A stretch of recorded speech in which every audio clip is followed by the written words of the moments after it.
गुरु बालक दास जी का जीवन 1805 से 1860। वे गुरु घासीदास जी के पुत्र थे और सतनाम पंथ के दूसरे गुरु माने जाते हैं।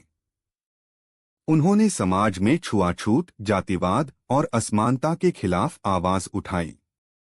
उनके उपदेशों में सत्य बोलो, सतनाम जपो, भेदभाव छोड़ो जैसे विचार थे। वे बहुत ही सादगीपूर्ण, सत्यनिष्ठ और धर्मपरायण जीवन जीते थे।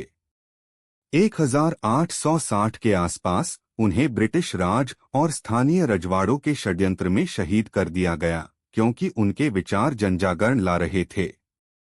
नीरा माता गुरु बालक दास जी की प्रथम पत्नी थीं। उनसे दो बेटियां थीं, गंगा और गल्लारा। नीरा माता के बारे में विशेष ऐतिहासिक जानकारी कम है, लेकिन यह स्पष्ट है कि उन्होंने संत जीवन में अपने पति गुरु बालक दास जी का साथ दिया। राधा माता गुरु बालक दास जी की दूसरी पत्नी थीं। उनसे एक पुत्र हुआ, गुरु साहिब दास जी, जो आगे चलकर सतनाम पंथ के तीसरे गुरु बने।